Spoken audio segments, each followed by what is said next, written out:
Hello my dear student, good morning. How are you all? कैसे हैं आप सब लोग? चलिए, उम्मीद करता हूं आप सब अच्छे होंगे। चलिए, आपके लिए आज मैं लेकर के आया हूं आइडियम्स एंड फ्रेजेस। मतलब आपको क्लास 11th और 12th से लेकर के कंपटीशन तक किसी भी कोई भी इंग्लिश का एग्जाम है, इसके बिना हो ही नहीं सकता है। मतलब ऑल टू ऑल कोई सा भी इंग्लिश एग्जाम होगा उसमें इडियम्स एंड फ्रेजेस पूछे ही जाएंगे। तो आपको वन बाय वन वीडियो मेरे वॉच करते जाना है और आपको सीखते जाना है। ठीक है, चलिए बिना किसी देरी के स्टार्ट करते हैं।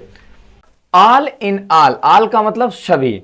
ठीक है, सभी इन ऑल मतलब सभी में सभी। इससे मतलब एक गेस होता है कि एक व्यक्ति सब कुछ। ठीक है, तो सर्वे सर्वा अर्थात सब में सब अर्थात सर्वे सर्वा। इसका ये वाला कैसे समझेंगे? Whole and soul. होल का मतलब होता है संपूर्ण और सोल का मतलब होता है अकेला। मतलब कोई अकेला क्या हो? संपूर्ण हो, तभी तो वो क्या होगा? सर्वे सर्वा होगा। क्लियर? तो हम इसका एक एग्जाम्पल बना देते हैं। क्या है एग्जाम्पल? कि the district magistrate is all in the district. मतलब जो डिस्ट्रिक्ट मजिस्ट्रेट होता है, डीएम होता है, वो डिस्ट्रिक्ट में कैसा होता है? ऑल इन ऑल होता है, सर्वे सर्वा होता है। क्लियर? आप लोगों को याद रखना है। एंड होल, होल मतलब संपूर्ण, एंड सोल, सोल मतलब अकेला। संपूर्ण और अकेला मतलब कोई अकेला व्यक्ति क्या हो? संपूर्ण हो। ठीक है, तो हम उसे क्या बोलेंगे? सर्वे सर्वा। एट 6 एंड 7, 6 एंड 7 का मतलब है बिखरा हुआ या डिसऑर्डर। क्या है? इन डिसऑर्डर। डिसऑर्डर का मतलब है क्रम में नहीं, क्रम में, विदाउट क्रम में, बिना क्रम के। जैसे मैं एक एग्जांपल देता हूं। एक 6 लिखा मैंने, 6 7,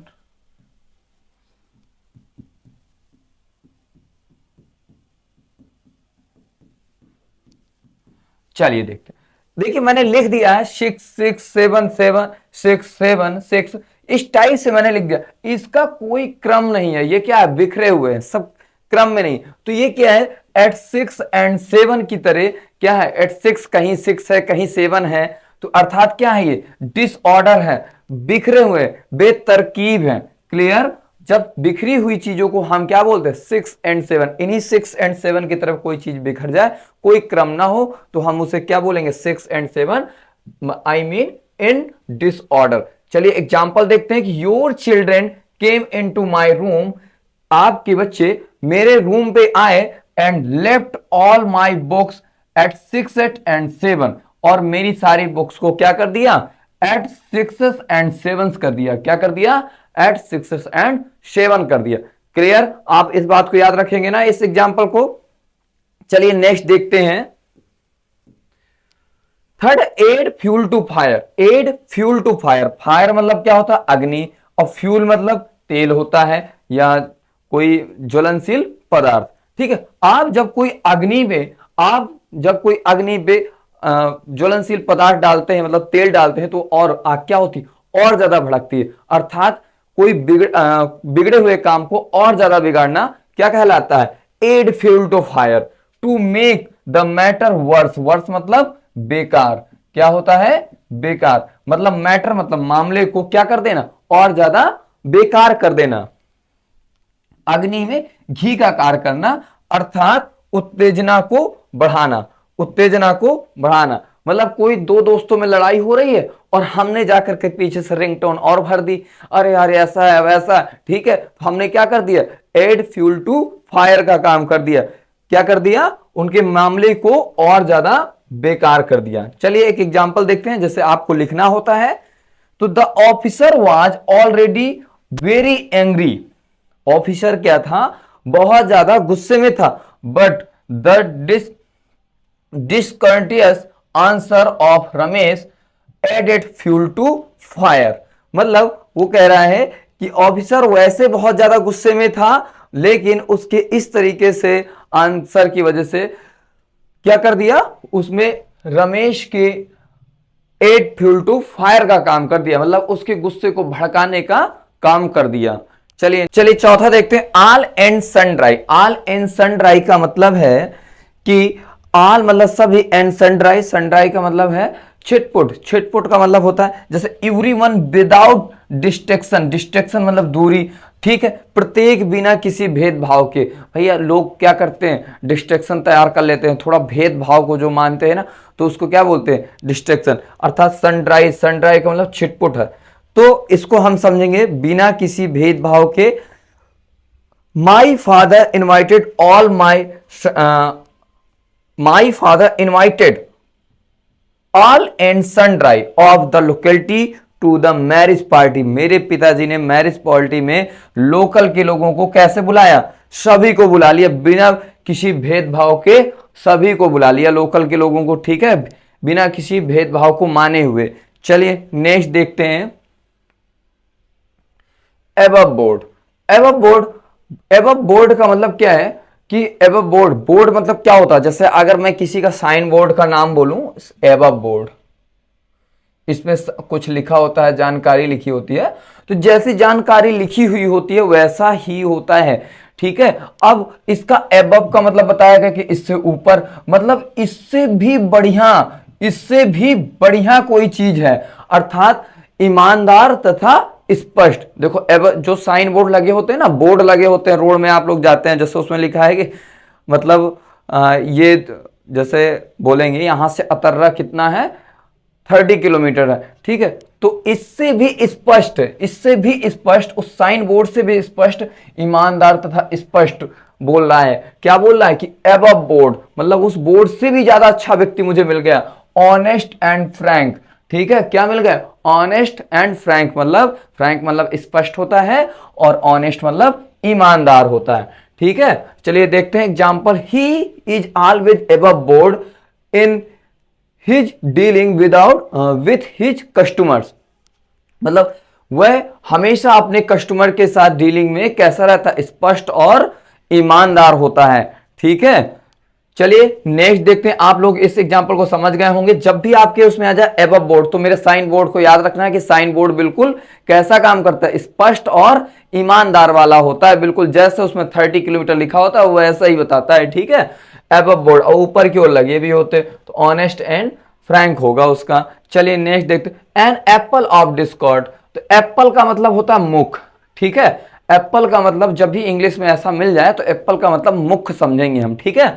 और डिस्कॉर्ड का मतलब होता है झगड़ा, और बोन ऑफ द कॉन्टिनेशन, तो बोन मीन्स हड्डी होती है, कॉन्टेंशन मतलब झगड़ा होगा, ये भी डिस्कॉर्ड मीन्स भी झगड़ा होता है, अर्थात इसमें ये अलग अलग दो दिए हैं तो अलग अलग पहले समझेंगे। एन एप्पल ऑफ डिस्कॉर्ड मतलब झगड़े का मुख, अर्थात झगड़े की जड़, यही बोन ऑफ द कंटेंस है, ये भी झगड़े का, बोन मतलब समझते ना कि ये बोन है, ठीक है, मतलब झगड़े की जड़ हो गई। तो case of quarrel, quarrel means क्या होता है, झगड़ा, क्वेरल मीन्स क्या होता है, झगड़ा होता है, तो इसको हम बोलेंगे झगड़े के मामले या फिर झगड़े के जड़, झगड़े की जड़। चलिए देखते हैं, Kashmir is the Apple of Discord, Kashmir is the Apple of Discord अथवा ए बोन ऑफ कंटेंशन, मतलब कश्मीर क्या है, एक झगड़े की जड़ है, बिटवीन किस किस के बीच, इंडिया एंड पाकिस्तान। तो पाकिस्तान और इंडिया के बीच कश्मीर ही तो है जो एक झगड़े की जड़ है, पर अब वो कहीं ना कहीं फाइनल हो आई है, डोंट वरी, ठीक है, क्लियर। चलिए नेक्स्ट देखते हैं, an apple of one's eyes, अब मैंने बताया था ना एप्पल का मतलब क्या है यहां पर, मुख। अब कोई व्यक्ति किसी की आंखों का मुख होगा, अर्थात जैसे बोलते हैं ना वह आंखों का तारा है, ठीक है, मतलब आंखों, वेरी डियर, बहुत ज्यादा प्रिय होना, ठीक है, आंखों का तारा होना, ठीक है, वेरी डियर, आप याद रखेंगे इसका क्या होगा, वेरी डियर होगा, ठीक है। Sudhir the only one son of his parents, मतलब सुधीर जो है अपने माता पिता का एक पुत्र है, is an apple of his mother's eyes, वह अपनी मां का आंखों का तारा है। चलिए नेक्स्ट देखते हैं, ये तो बहुत ही आसान था, जैसे मैंने बताया कि एप्पल मतलब मुख और वंस आइज मतलब किसी की आंखों का, अर्थात मुख होना अर्थात तारा होना, इस टाइप से आप लोग गेस कर सकते हैं। चलिए नेक्स्ट देखते हैं, एट आर्म्स लेंथ, अच्छा चलिए बता, at arm's length, at distance, at arm's length, length मतलब क्या होता है, लंबाई, ठीक है, आर्म्स मतलब हाथों से, तो जो हाथों की लंबाई में भी ना आए अर्थात तो दूर होता है। जैसे दूर होता है ना, जैसे हम इसको यहाँ पे जितने मेरे आसपास है कुछ चीजें तो मैं बोलता हूँ दिस, मतलब पास वाला यूज करता हूँ। और थोड़ा सा दूर होता है जो हाथों में नहीं, मैं जल्दी उसे नहीं ले सकता हूँ, थोड़ा दूर होता है, तो उसने ऐसा गेस किया है कि एट आर्म्स लेंथ, मतलब जो हाथों से थोड़ा सा दूर में हो तो एट ए डिस्टेंस, डिस्टेंस का मतलब होता है यहाँ पर दूर। क्लियर? तो चलिए बोलते हैं क्या एग्जांपल लिख सकते हैं हम, the father advised his son to keep himself at arm's length from bad boys. ठीक है, मतलब एक पिताजी ने अपने पुत्र को क्या सलाह दिया कि वह थोड़ा बुरे लड़कों से क्या रहे, दूरियां बना के रखे। क्लियर? चलिए नेक्स्ट देखते हैं, an axe to grind, axe का स्पेलिंग गलत है, यहां पर ऐसा करें A X E, an axe to grind personal end to serve, personal end to serve, अपना स्वार्थ सिद्ध करना, बहुत ही ज्यादा मस्ट है ये। ठीक है, पर्सनल एंड टू सर्व। अब यहां पर हम ये ध्यान देंगे, पर्सनल एंड, पर्सनल मतलब अपनी अपनी काम, एंड मतलब टू सर्व मतलब सेवा, और एंड मतलब खत्म, मतलब स्वयं की सेवा क्या हो जाए, खत्म हो जाए, बाकी दुनिया गए जाए। ठीक है, कुछ भी बोलो यहां पर। ठीक है, जैसे लोग बोल देते हैं अपना स्वार्थ सिद्ध कर देना। ठीक है, अब जैसे एन एक्स टू ग्रेड, अब इसको कैसे समझेंगे, एन एक्स टू ग्रेड मतलब वो एक्स, एक्स का मतलब यहां पर मेन धुरी भी होती है, जैसे कोई चीज है ना तो मेन धुरी बोलते हैं इसको, एक्स को। ठीक है, अब चलिए इसको समझते हैं, people don't trust, people don't trust those who have an axe to grind, मतलब लोग उस पर भरोसा नहीं करते जो क्या करता है, अपना स्वार्थ सिद्ध करने में लगे रहते। अपना स्वार्थ, ये तो मैक्सिमम ऐसी दुनिया तुम्हें 99% मिलेगी, ये मेरा पर्सनल एडवाइस है तुम लोगों का। ठीक है, अगर ये गलत हो तो कमेंट जरूर करिएगा। नेक्स्ट देखते हैं, at the 11th hours, at the 11th hours, अच्छा ये क्या है, एट द लास्ट मोमेंट, अंतिम समय पर, इसको कैसे समझेंगे कि एट द लास्ट मोमेंट है कह रहा है।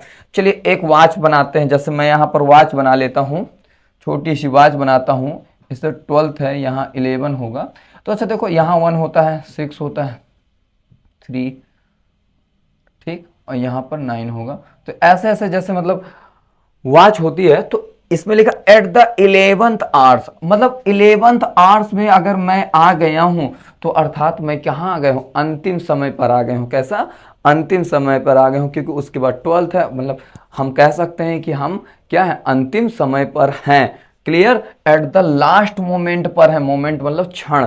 ठीक है, अंतिम समय पर। इसी तरह एक एग्जाम्पल चलिए देखते हैं, इफ यू बिगिन, यदि if you begin your studies at the 11th hours, यदि तुम अपनी स्टडी को अंतिम क्षण पर शुरू करते हो, you can't be sure to pass, तुम्हारा यह निश्चय नहीं है कि तुम पास हो जाओगे। ठीक है, बट यदि मैं कहता हूं कि यदि आपने आज से पढ़ना शुरू कर दिया तो आप लोग जरूर पास हो जाएंगे। ठीक है, if you begin your studies at the 11th hours, 11th hours मतलब अंतिम क्षण पर यदि तुम अपनी पढ़ाई को शुरू करते हो तो अपनी श्योर नहीं है कि तुम पास हो गए। चलिए बहुत ही आसान था इसका समझना। चलिए नेक्स्ट देखते हैं, एट ए स्टोन्स थ्रो, अच्छा स्टोन्स थ्रो का मतलब क्या है, स्टोन्स थ्रो का मतलब क्या है, नियर, नियर मतलब पास। हमारे यहाँ एक कहावत है, लोग बोल देते हैं कि जैसे मैंने किसी से, अपने दोस्त से ही पूछा था, अरे यार ये तुम्हारे दोस्त का घर कहाँ पर है, वो दोनों पास पास में ही रहते थे, तो उसने मुझे जवाब दिया,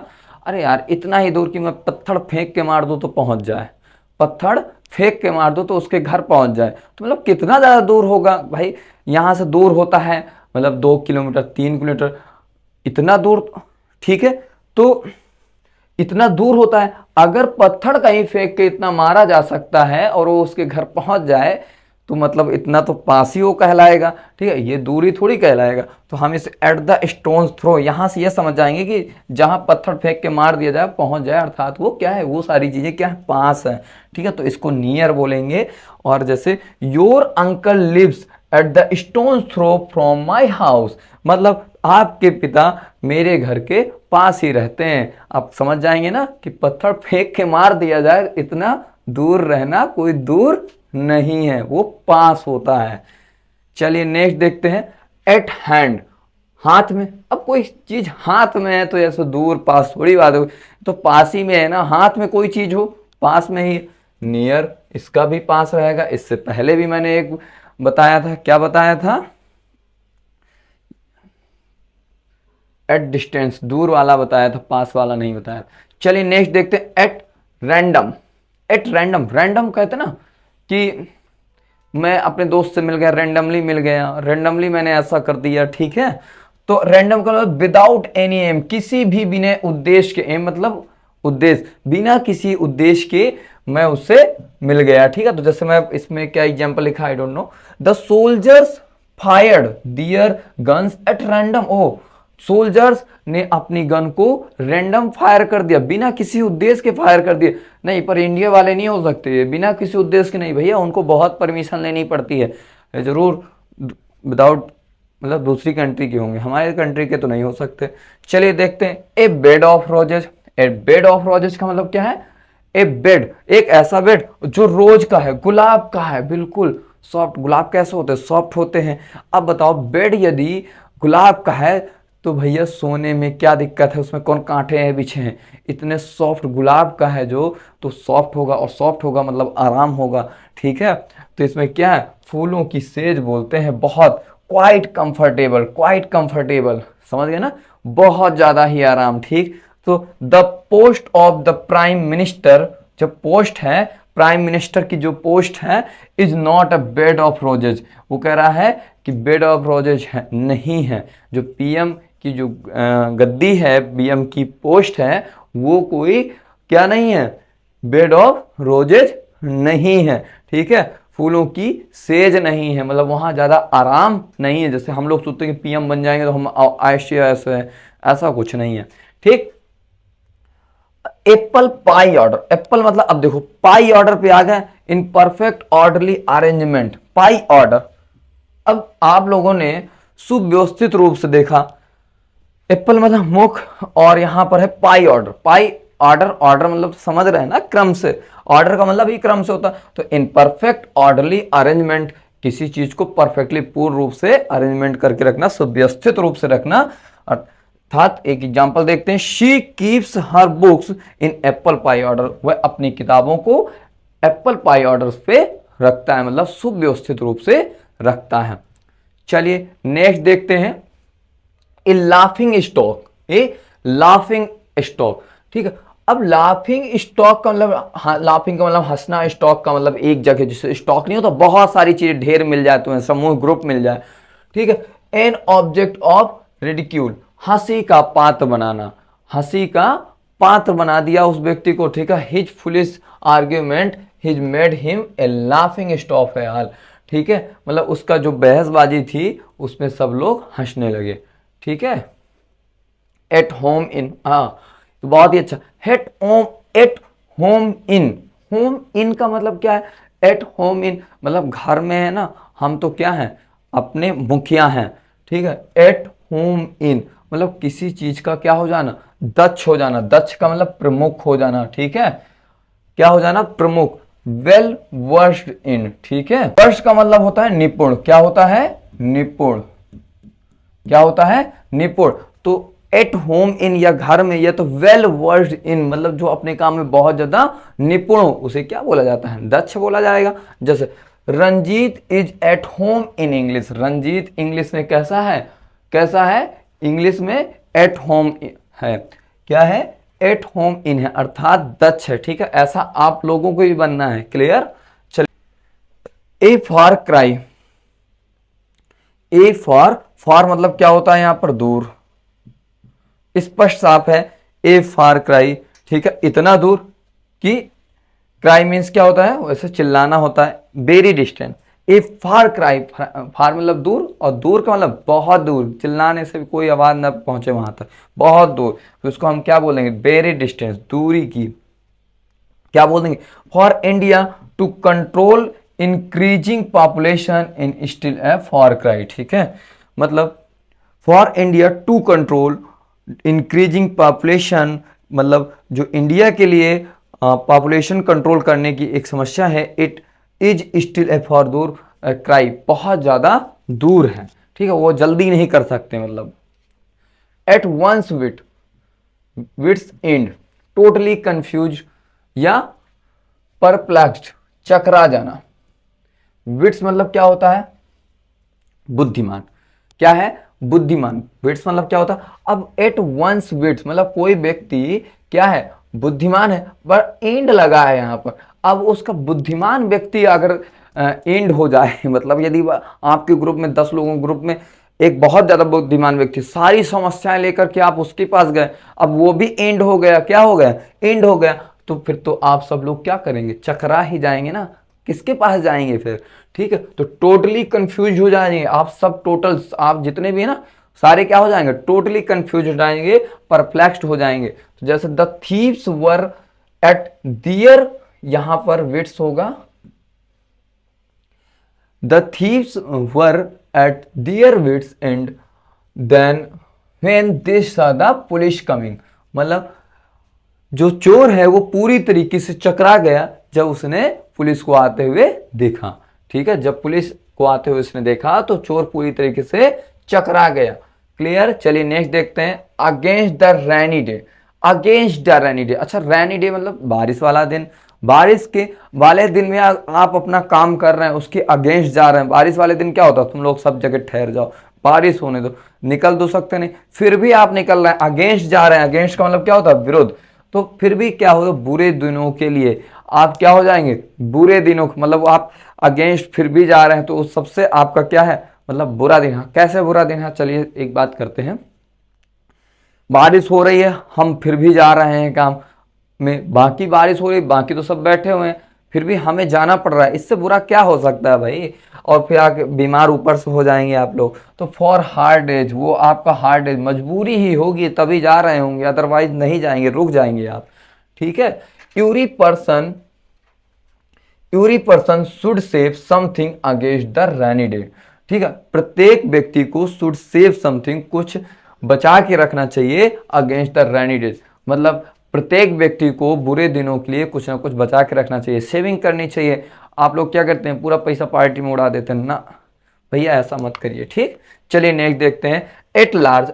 लार्ज मतलब बहुत बड़ा। ओह देखो, एट लार्ज आपको क्या है? घर में यदि छोटा सा आपका घर होता है, छोटा सा घर होता है, यदि यहीं पर कहा जाए आप मनचाही कुछ काम करिए, तो आप लोग क्या कहते हैं?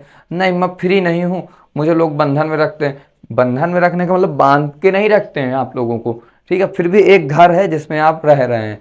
ठीक है, अब इसी चीज को क्या कर दिया जाए? लार्ज कर दिया जाए, बहुत बड़ा कर दिया जाए, मतलब पूरी बांदा सिटी में जैसा कर दिया जाए कि यहां तुम ठहर सकते हो, फिर नहीं कहोगे कि तुम स्वतंत्र नहीं हो। ठीक है, तो मतलब एक जब बड़े एरिया में आप लोगों को छोड़ दिया जाता है तो अर्थात तुम क्या हो? फ्री हो, स्वतंत्र हो। ठीक है, अब मैं अपने आप को कहता हूं कि मैं स्वतंत्र हूं, हम सब स्वतंत्र हैं, तो क्या हम पाकिस्तान जाने के लिए स्वतंत्र हैं क्या? श्रीलंका जाने के लिए स्वतंत्र है क्या? नहीं ना। हम इंडिया जैसे कि इतना बड़ा एरिया है, वहां आराम से घूम सकते हैं, कहीं भी घूम सकते हैं, पर कहीं भी नहीं। ठीक है, बहुत सारे बाउंड्रीज होती हैं। ठीक है, फिर भी हम लोग अपने आप को क्या बोलते हैं? स्वतंत्र बोलते हैं। अब स्वतंत्र हैं इसका ये मतलब तो नहीं कि हम पाकिस्तान चले जाएं बिना किसी के। ठीक, the prisoner is at large often tripping the jailer. The prisoner is at large after tripping the jailer, मतलब प्रिजनर जो प्रिजनर था, जेलर था, इज एट लार्ज वो बहुत स्वतंत्र था, आफ्टर ट्रिपिंग द जेलर। ओ इसका अर्थ क्या? The prisoner is at large after tripping the jailer. चलो ठीक है, इसको हटाओ। इस नहीं 26 मिनट को। अच्छा चलिए नेक्स्ट देखते हैं, all Greek and Latin. All Greek and Latin, अच्छा कहीं कहीं ग्रीक भाषा लिखी हुई है, कहीं कहीं लैटिन भाषा लिखी हुई है। चले देखते हैं, वेरी डिफिकल्ट टू अंडरस्टैंड। अरे सही तो बात कह रहा है कि आल ग्रीक एंड लैटिन, कहीं ग्रीक भाषा लिखी है, कहीं लैटिन भाषा लिखी है। अब मैं कैसे समझूंगा? तो बहुत डिफिकल्ट होगा उसको समझने के लिए, समझने में बहुत कठिन है। ठीक है, his literary speech was all Greek and Latin to most of us, मतलब हम लोगों के लिए उसकी जो लिटरेरी थी बहुत ज़्यादा लिटरेरी स्पीच थी, बहुत ज़्यादा क्या थी? कठिन थी बहुत, मतलब ना समझ से बाहर थे हम लोगों को। ठीक है, लैटिन एंड ग्रीक। लैटिन, अब मुझे लैटिन भाषा आती है, ग्रीक नहीं आती, तो समझने में कठिन हो गई, आधा ऊपर से निकल जाएगा। बल्कि मुझे तो दोनों नहीं आती हैं, रियली बताऊं। ठीक, तो एक मुहावरा है, इसको समझना है अच्छे से। चलिए आप लोगों को गुड बाय, नेक्स्ट पार्ट के लिए वेट करिए, बाय।